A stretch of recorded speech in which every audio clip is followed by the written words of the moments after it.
El episodio de hoy es un reto en cómo usar las palabras, en el conocimiento del término biodiversidad, en las consecuencias que tiene vivir de espaldas a la naturaleza, un reto en cómo hablar de tanto en tan poco tiempo. Hoy nos visita una estudiosa de las relaciones internacionales que ha acabado estudiando la biodiversidad desde cualquier perspectiva imaginable.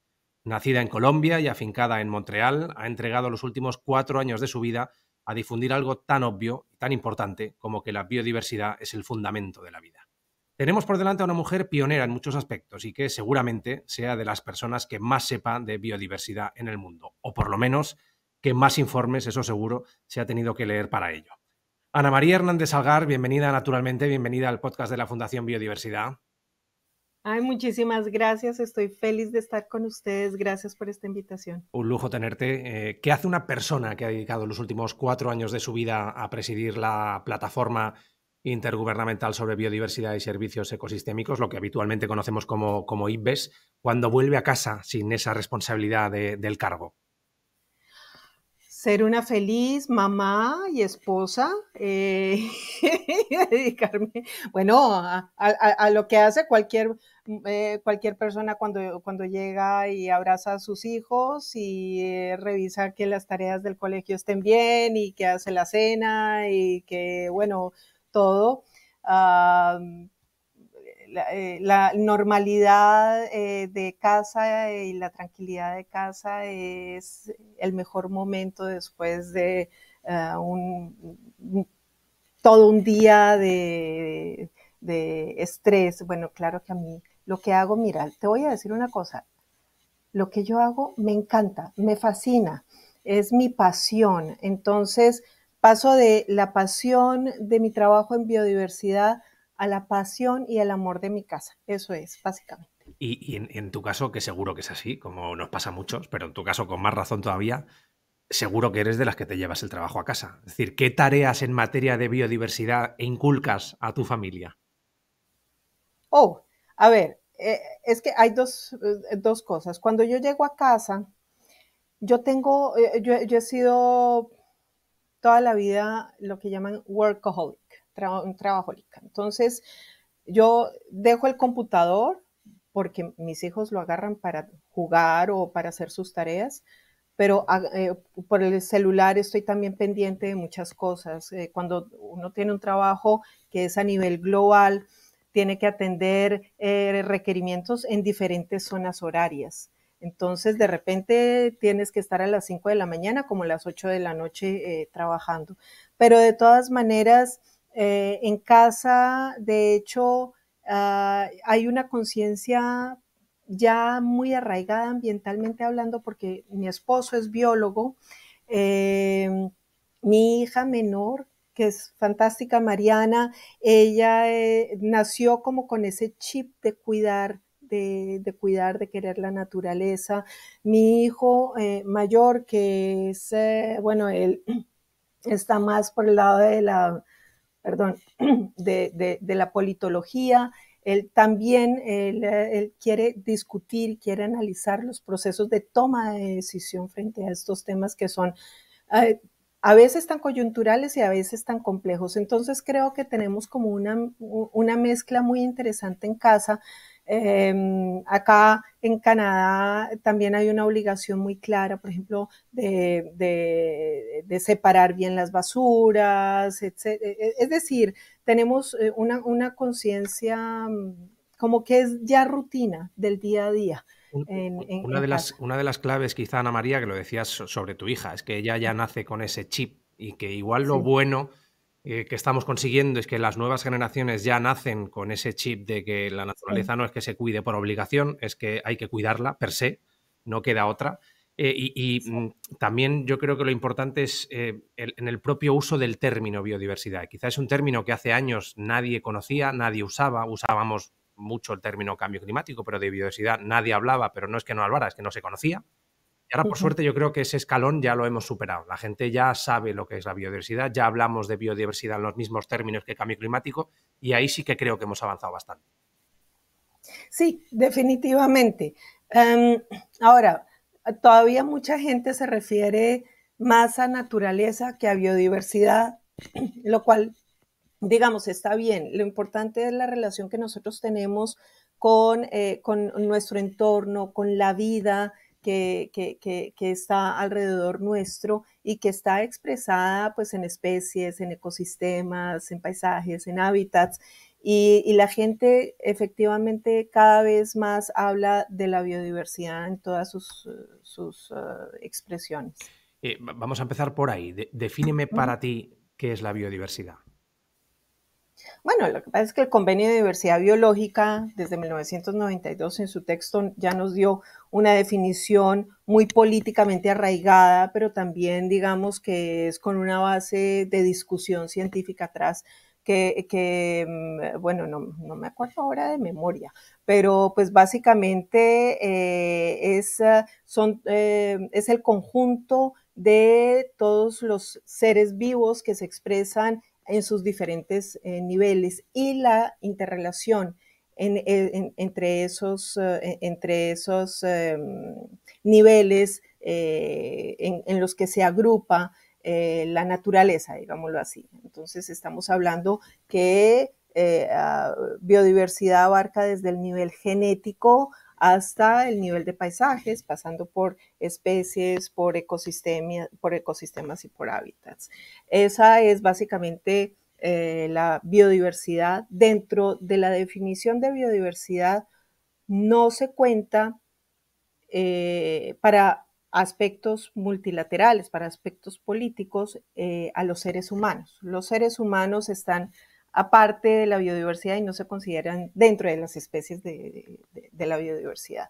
Pero claramente uno de los aspectos más importantes en el estudio de la biodiversidad es la relación de nosotros, seres humanos, con las diferentes formas de vida de las cuales somos responsables, ¿no? Cuando hablamos, Ana María, que llevamos muchos años, por desgracia, hablando de pérdida de biodiversidad, ¿a qué nos referimos? ¿A qué nos enfrentamos cuando estamos perdiendo biodiversidad? Oh, eso es una pregunta que se podría responder simplemente, pero que es muy compleja, porque cuando nosotros estamos perdiendo biodiversidad, simplemente también estamos perdiendo nuestra propia capacidad de sobrevivencia. Es decir, al perder nosotros especies, nosotros estamos perdiendo también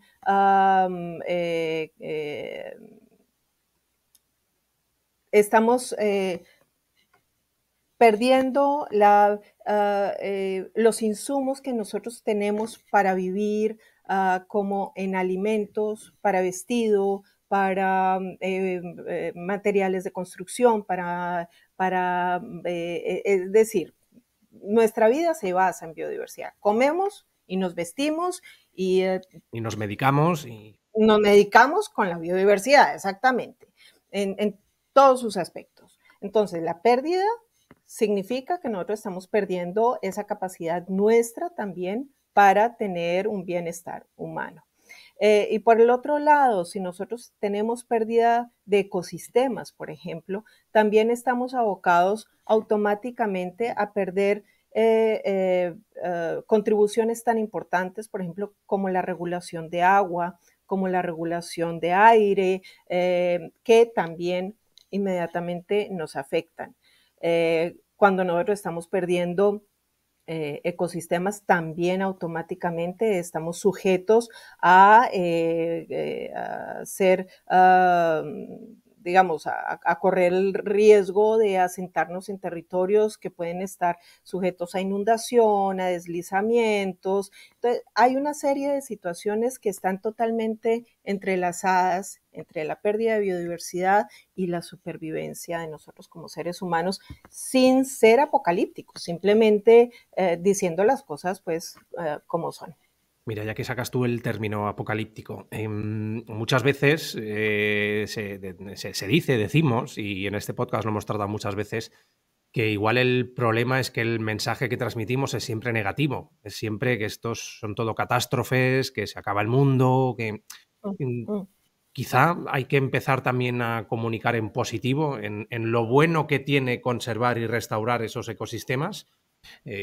O no, o ya está todo perdido y sigamos en este catastrofismo. No, no, mira, alguien me preguntaba que en términos de comunicaciones, cuál había sido mi mayor reto. Y efectivamente yo respondía que mi mayor reto es el de comunicar las cosas como son sin aparecer que soy una bandera profética del apocalipsis. Porque realmente es que no estamos bien. O sea, si nosotros hacemos una línea de tendencia de cómo estamos ahora y continuamos haciendo lo mismo hacia en un futuro realmente cercano a 2050, pues básicamente nuestra forma de vivir y como seres humanos va a ser totalmente modificada. Vamos hacia una evolución que no sé si es evolución o involución en términos humanos. Y obviamente una reconfiguración en términos de nuestra biodiversidad. Um,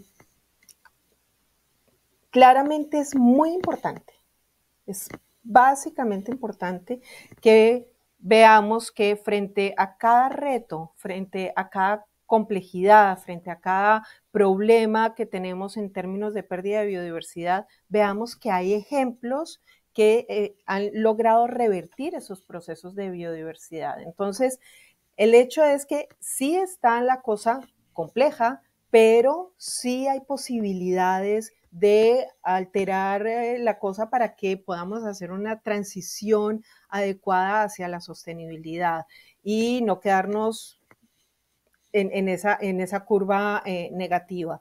Entonces, creo que tenemos que equilibrar los dos mensajes. El mensaje de la realidad, que lastimosamente no es bonito, pero también dar el mensaje de se puede hacer y de cómo se está haciendo con una serie de fantásticos ejemplos que cada país y cada territorio tiene. Es que mira, te voy a leer un párrafo que realmente a ver si podemos sacar algo positivo de ahí. Mira, yo te lo leo y luego me dices qué se te viene a la cabeza.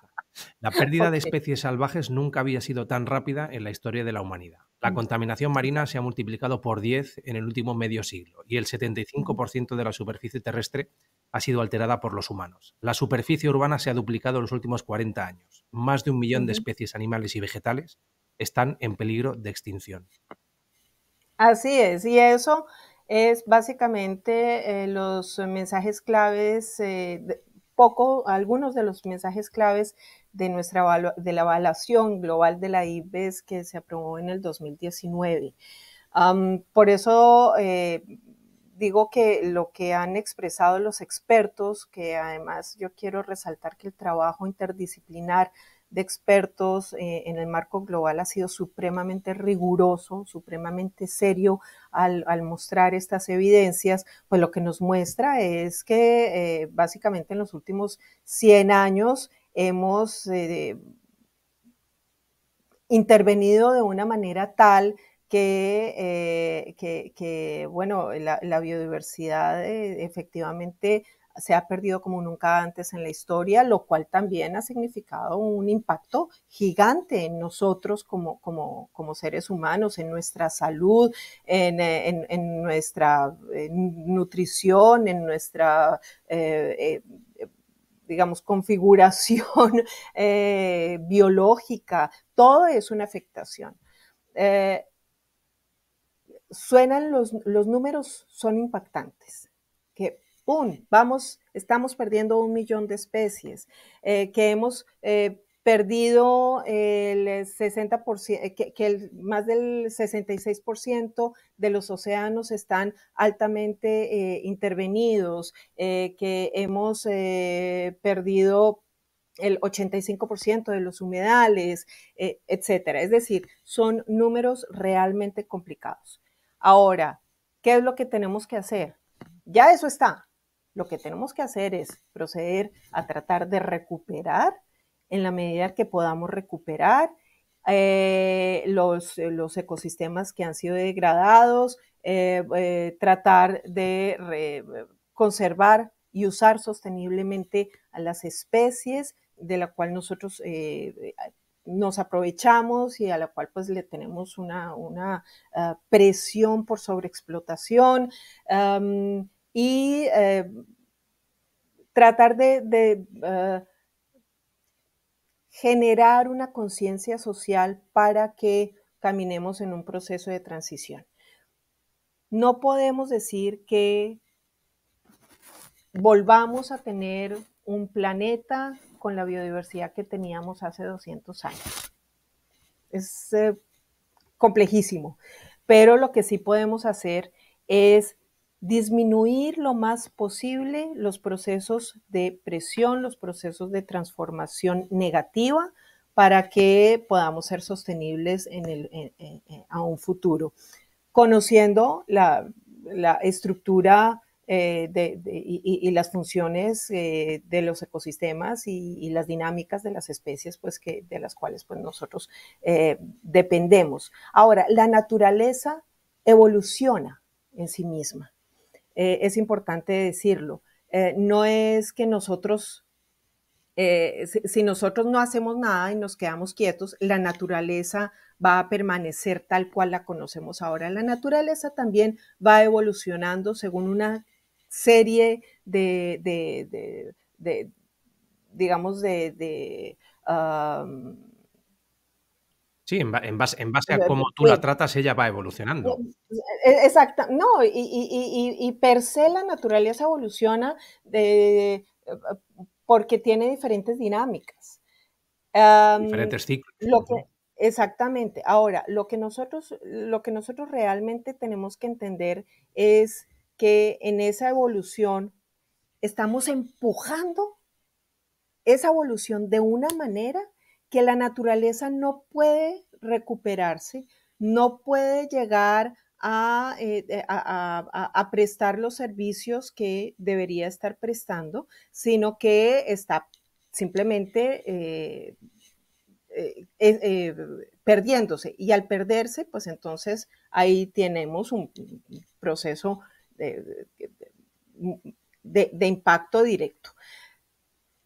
Sin embargo, cuando nosotros somos conscientes como sociedad de que podemos mantener la biodiversidad, mantener este planeta hermoso donde nosotros vivimos, al mismo tiempo que nosotros nos podemos desarrollar, pero de manera coherente, pues entonces hay una convivencia en ese proceso evolutivo que normalmente debemos tener en este planeta. No podemos volver a la era de los cavernícolas, es decir, no podemos decir que vamos a dejar de existir nosotros los seres humanos para que la biodiversidad pueda existir. Eso es claro. Pero sí tenemos que decir que, hombre, si los seres humanos queremos existir como especie en este planeta, tenemos que aprender a convivir porque nosotros somos parte de la naturaleza, nosotros estamos interrelacionados directamente con la naturaleza y por lo tanto dependemos de ella, ¿no? Entiendo que para lograr todo esto que comentas, Ana María, son importantes acuerdos como lo fue el Acuerdo de París en materia de cambio climático, como lo fue el Acuerdo de Kunming-Montreal en materia de biodiversidad, pero también es importante, y lo has comentado tú en alguna de las respuestas, un tema de concienciación.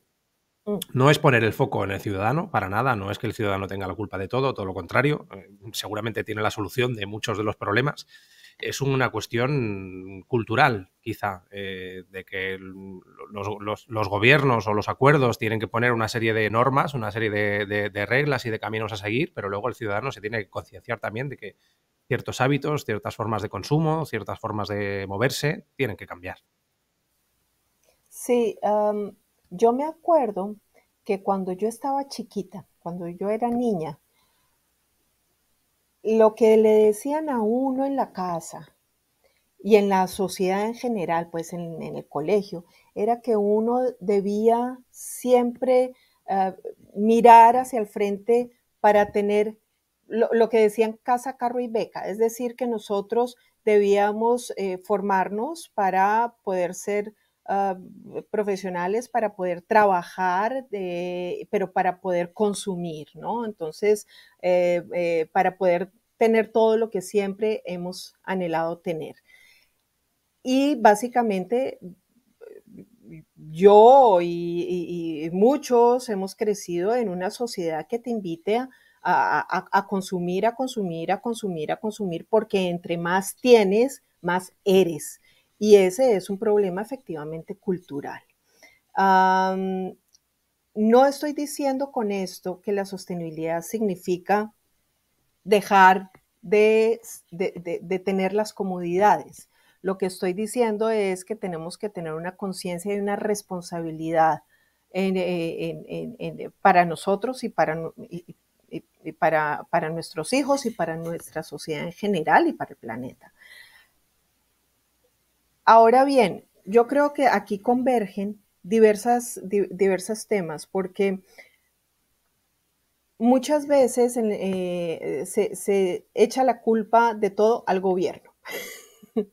Muchas veces se dice, no, es que es la sociedad. Y muchas otras veces se dice, no, es que son los sistemas económicos. Pero resulta que entre todos, lo político, lo económico, lo social y lo cultural deben trabajar conjuntamente. Y ya en esos cuatro esquinas de este cuadrado hay ejemplos fantásticos donde se están convergiendo las decisiones de sostenibilidad. Entonces creo que estamos evolucionando cada vez más a unos procesos mucho más coherentes con las necesidades que tenemos en este momento de urgencia frente al combate al cambio climático y el combate a la pérdida de biodiversidad, combate a la desertificación y a la contaminación de los océanos, que son los grandes temas, bueno, y ahora plásticos, que son los grandes temas pues con los que tenemos que revisar, pues, que tenemos que hacer. Pero de nada sirve efectivamente que la ciencia como la IPBES produzca unos buenos mensajes y una evidencia contundente si el político no tiene la voluntad política de asumir esos mensajes y traerlos en planes, políticas, programas y legislaciones adecuadas, o si las cadenas productivas no incorporan también esos mensajes en sus procesos de producción y de comercio, o si a la sociedad en general no le importa y le parece que es mejor seguir consumiendo y consumiendo y consumiendo en lugar pues de ser cada vez más consciente en términos ambientales, o si pues básicamente nuestra cultura no tiene un cambio transformativo. Entonces, no podemos agarrar solamente cada una de las esquinas, tenemos que trabajar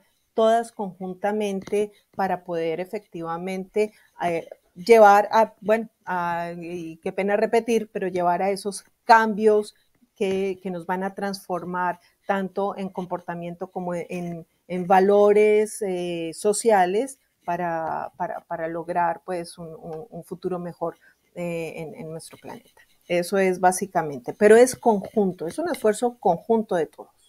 Hablemos un poco, Ana María, de la plataforma IPBES, de lo que habitualmente conocemos como IPBES. Para quien no esté tan metido en ese funcionamiento, ¿qué es esa plataforma? ¿Quién forma parte de ella? ¿Cómo se elaboran esos informes que luego son la base para continuar avanzando? Bueno, la plataforma se constituyó en el 2012. Es un organismo internacional independiente. No está dentro del sistema de Naciones Unidas, eso es importante también porque muchas veces nos confunden. Somos es una plataforma independiente que fue creada por gobiernos. En este momento hay 143 países miembros y básicamente lo que hace es establecer a través de evidencia sólida, conocimiento científico y conocimientos y prácticas de otros sistemas de conocimiento, el estado y las tendencias de la biodiversidad para proveer información relevante a los tomadores de decisiones. Para los que conocen todos los procesos de IPCC, básicamente nosotros somos un IPCC, pero para biodiversidad. Bueno, yo sigo diciendo nosotros a pesar de que yo ya no estoy. No tienes nada, Ah, nada, nada que ver ya con la IPES, no formas parte de nada, porque sí, antes de presidirla sí estabas dentro de la IPES ya. sí, sí, no, pero no, ya ahora estoy Te despediste jubilada. ya. Pero para mí es parte, ¿no? Del ADN. Eh, entonces, esta plataforma, eh, aparte de producir unos importantísimos reportes, como el que ya mencionamos, la evaluación global del 2019 y otros 9 reportes que hemos producido, también identifica los vacíos de información y los vacíos de conocimiento que para mí son esenciales, porque ahí nos dice qué es lo que desconocemos y qué deberíamos conocer para completar las acciones que debemos llevar a cabo para conservar y usar sosteniblemente la biodiversidad y revertir los procesos de pérdida. También la plataforma trabaja en creación de capacidad para consolidar los procesos de generación, análisis y síntesis del conocimiento en biodiversidad. Lo más importante es que trata de establecer esta interfaz entre el conocimiento científico y la toma de decisiones políticas. Entonces, esa es una labor fundamental que al ser independiente garantiza que no haya ninguna presión de ninguna naturaleza para que los mensajes sean realmente objetivos, claros y que puedan ser utilizados por diferentes usuarios y diferentes tomadores de decisiones, no solamente los gobiernos. También las comunidades, los pueblos indígenas, la academia, cualquiera que lo necesite, ¿no? De todos los informes, Ana María, publicados durante tus 4 años de presidencia, el último además se ha publicado hace pocas semanas, de especies Sí. exóticas invasoras, ¿cuál ha sido para ti el más demoledor o el que ha tenido algo que ni siquiera tú, estando ahí dentro, esperabas que pudiera suceder? Yo creo que todos. Es decir, durante mi mandato se aprobaron 3 evaluaciones, una sobre uso sostenible de especies silvestres, otra sobre múltiples valores de la biodiversidad y la más reciente que es la de especies exóticas invasoras que se aprobó ahora el 2 de septiembre. Um, y cada una de ellas tiene una información que es fundamental. Yo creo que a la gente, por ejemplo, y tomando en cuenta digamos, este último reporte de especies silvestres, la gente no le toma mucha atención a los gravísimos impactos que tienen las especies exóticas invasoras, perdón, yo me refería a especies exóticas invasoras, no tienen en cuenta los gravísimos impactos de estas especies en la biodiversidad y en procesos productivos y en la vida diaria de las personas. Tenemos casos donde muchas especies exóticas se han introducido, por ejemplo, para producción alimentaria, pero se han vuelto invasoras y han acabado con las especies nativas, han desplazado otras especies, han acabado con los hábitats donde las especies nativas pues, generalmente se desarrollan. Entonces, hay diversos impactos gigantes que es importantísimo pues que la gente esté consciente de ello y realmente, mira, cuando salen a la calle y ven que hay un lorito y compran el lorito y se lo llevan para su casa y después se lo llevan en avión para otro lado y resulta que ese lorito después hace maravillas y se dedica pues a A a colonizar otros desplazar espacios. y a colonizar, ¿no?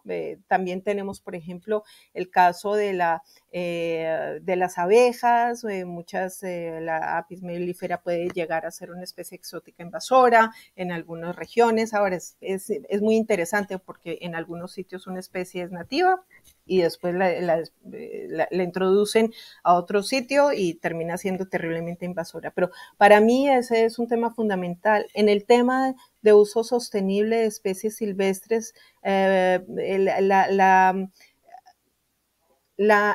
impacto que tiene el mensaje de cómo nosotros estamos en términos generales sobreexplotando las especies silvestres por diferentes razones que no son la supervivencia alimentaria nuestra, sino simplemente por vanidad o por deporte, son temas de bastante impacto, pero también cuando nosotros vemos el entendimiento de lo que significa la biodiversidad, que no es solamente valorado por su carácter monetario, sino que también tiene valores espirituales, sociales, culturales, eh, que tiene una trascendencia tanto en nuestro bienestar físico como en nuestro bienestar emocional. Entonces, yo creo que ese entendimiento de la biodiversidad en todos sus aspectos que nos han dado las 3 evaluaciones son realmente impactantes y nos dan cada vez más la razón del por qué es importante que nosotros la conservemos y la usemos adecuadamente. Entonces, para mí las 3 han tenido mensajes supremamente importantes. Hablabas tú ahora de las abejas, que igual es algo que la gente no sabe. Por lo diminuto de la especie, los insectos es seguramente una de las especies más importantes en toda la cadena. Ujú. Sí, así es. Y de hecho, bueno, hemos hablado al inicio tú hablabas del 75% de los cultivos que se están perdiendo y básicamente se pierden por falta de polinizadores y las abejas son uno de los principales polinizadores para cultivos en frutas y vegetales. Y efectivamente tienen un rol fundamental bueno, en la polinización y el mantenimiento de las diferentes variedades silvestres y cultivadas a nivel global. El hecho de que se pierdan o que se desplacen las abejas, pues también es grave tanto para la biodiversidad en sí misma como para el mantenimiento, digamos, de la economía y del ser humano. El último informe global de la IPBES, que quizás es el informe de referencia, ¿no? Uh -huh. Se publicó en 2019, justo antes de la pandemia. Sí. Para el siguiente, que ahora nos dirás un poco para cuándo puede estar previsto, pero ¿ha cambiado mucho después de la pandemia? ¿O cambiaría mucho si ese informe se hubiese publicado después de la pandemia? Bueno, es que nosotros sacamos justamente, a ver, el informe global lo sacamos en el 2019 y se ha aprobado en la última plenaria que para el 2027, creo, si no estoy mal, se va a iniciar un nuevo proceso para hacer un update de esa evaluación global. De manera que vamos a ver digamos, una actualización del estado del arte de la situación de la biodiversidad, a ver si ha cambiado en algo. Pero en términos de pandemia, la IPBES tuvo un momento fantástico donde se pudo hacer un taller de expertos en pandemias y biodiversidad. No es un reporte oficial IPBES, pero sí tenemos el reporte del taller de expertos, donde se pudo analizar de manera muy completa, considero, cuál es esa relación entre biodiversidad y pandemia y cuáles, digamos, pueden ser alternativas a seguir para reducir o minimizar la aparición de nuevas pandemias asociadas, pues obviamente, a la pérdida de biodiversidad. ¿Qué crees que hemos aprendido con una pandemia de este tipo? Pues mira, es que crees que hemos aprendido algo. yo al principio pensé que habíamos aprendido, porque pues después de estar encerrados, ¿cuánto? 2 años, no sé, ya se me perdió el tiempo, pero después Sí, nos parece que pasó hace mucho y hace unos meses.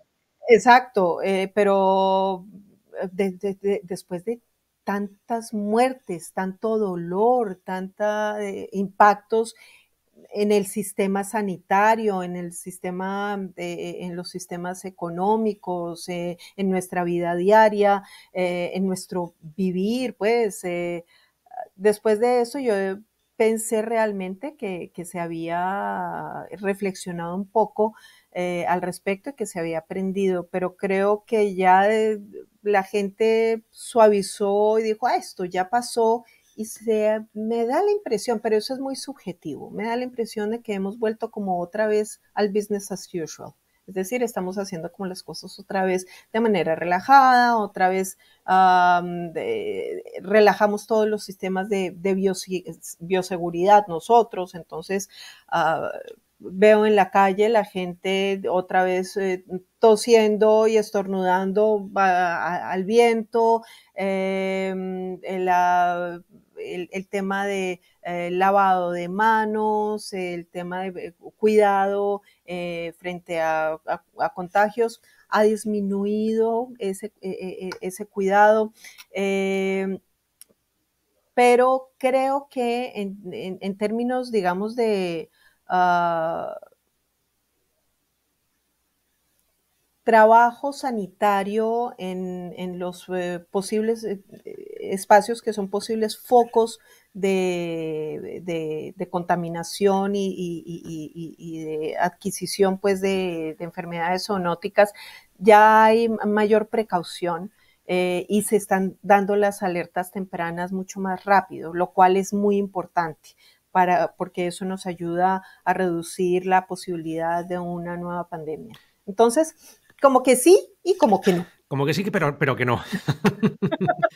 Y pese a esa percepción que tienes de que estamos quizá volviendo años atrás, antes de la pandemia, y que no nos ha servido de mucho darnos cuenta de lo que nos puede pasar, ¿eres optimista de cara ya no al futuro del ser humano, sino al futuro de la biodiversidad, al futuro del planeta en general? ¿Eres optimista? Bueno, yo no sé si optimista, pero tengo esperanza. Yo creo en la inteligencia del ser humano, claramente. Y creo no solamente en su inteligencia, sino en su capacidad de reflexión y en la capacidad del ser humano de percibir esta enorme casa común hermosa que tenemos como un espacio vital que debemos cuidar. Y como te digo, hemos dado pequeños pasos. Volviendo a lo de las pandemias, ya hay un movimiento muy fuerte, por ejemplo, en One Health, en una salud, que creo que eso nos va a traer resultados muy positivos cuando se termine pues de implementar el tema de la transdisciplinariedad del manejo de las cosas.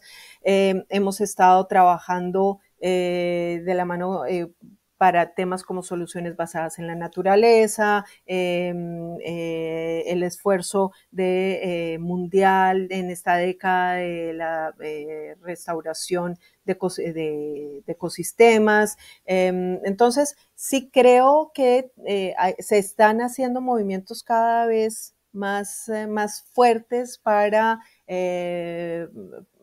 generar conciencia y para revertir procesos. Ahora, ¿qué es lo que me hace dudar un poco de ese optimismo?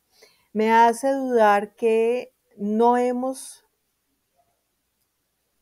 sido capaces de hablar abiertamente de las causas de raíz de pérdida de biodiversidad. Nosotros en el 2019, en la evaluación global de la IPBES, identificamos los 5 motores directos de pérdida de biodiversidad. Entonces dijimos, bueno, uno es el pérdida del uso de la tierra, pues el uso de la tierra y del mar, la contaminación, el cambio climático, la sobreexplotación de especies y las especies exóticas invasoras. Eso es, digamos, a nivel global, los 5 motores más importantes. Pero ¿qué hay detrás de eso? Y detrás de eso son una cantidad de acciones humanas que son las que incentivan que se generen esos motores directos. Entonces, por ejemplo, si tenemos un proceso de deforestación causada por el ser humano, entonces el motor directo de pérdida de biodiversidad es la deforestación. ¿Qué hay detrás de la deforestación? Puede ser cultivos, puede ser acciones ilegales, minería ilegal, puede ser, bueno, cualquier cosa, ¿no? Construcciones, etcétera. Entonces, lo que nosotros tenemos que entender es qué hay detrás.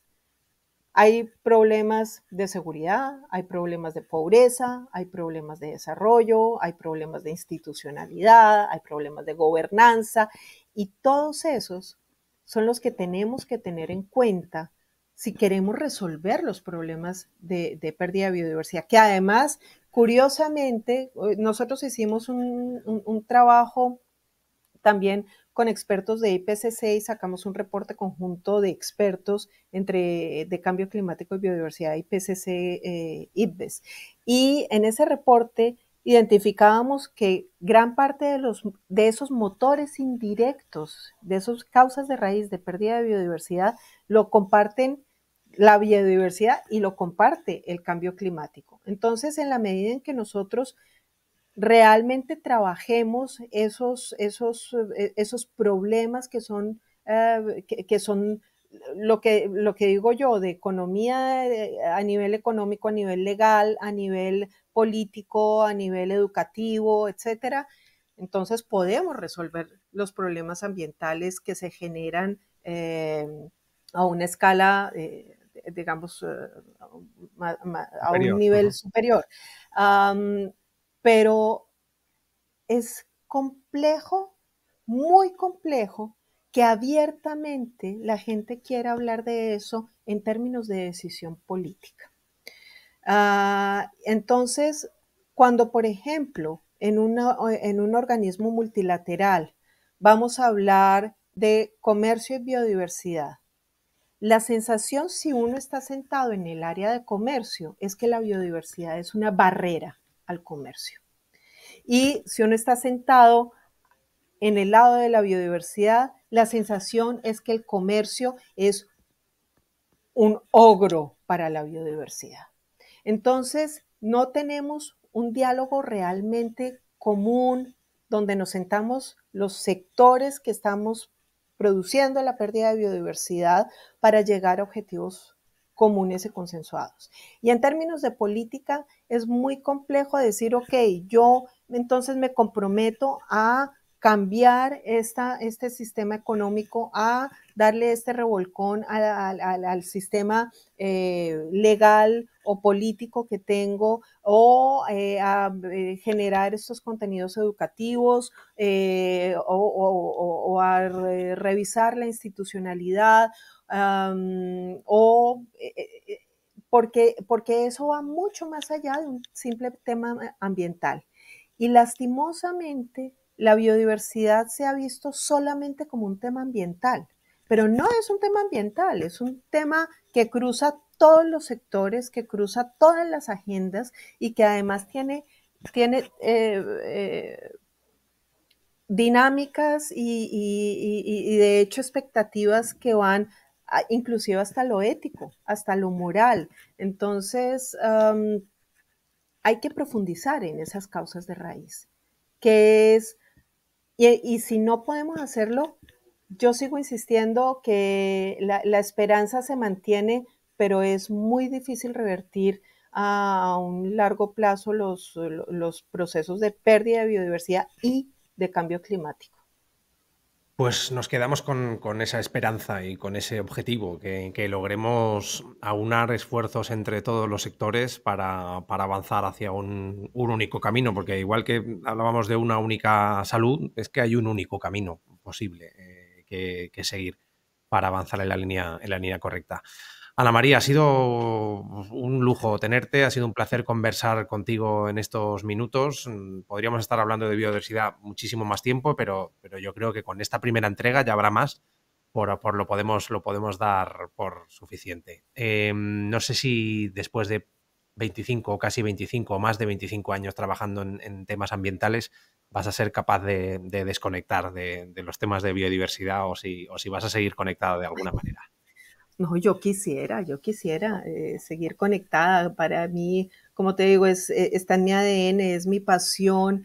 Amo mi trabajo y entiendo la enorme responsabilidad, sobre todo por el conocimiento que he adquirido. Esa responsabilidad es gigante, y quiero compartirla, ¿no? Quiero continuar trabajando. No sé en qué, pero bueno, lo voy a hacer, lo voy a tratar de hacer cuando pueda. Pues ojalá y lo veamos y lo disfrutemos todos pronto y gracias por el trabajo al frente de la IPBES durante estos 4 años. Un placer tenerte, Ana María. Un abrazo fuerte. Bueno, muchísimas gracias. Un abrazo a todos, a toda la audiencia y espero, bueno, que esta reflexión, este espacio de reflexión que hemos compartido pueda realmente motivarlos a investigar un poco más, a leer los reportes de la IPBES, porque yo no he dado datos ni cifras ni nada, esperando a que, bueno, a que el conocimiento sea dado a través de la lectura de estos reportes, pero sí que cada vez todos tengamos más amor y más conciencia de esta responsabilidad y de este futuro común que nos converge a todos. Pues ojalá y así sea. Chao, gracias. Bueno, gracias.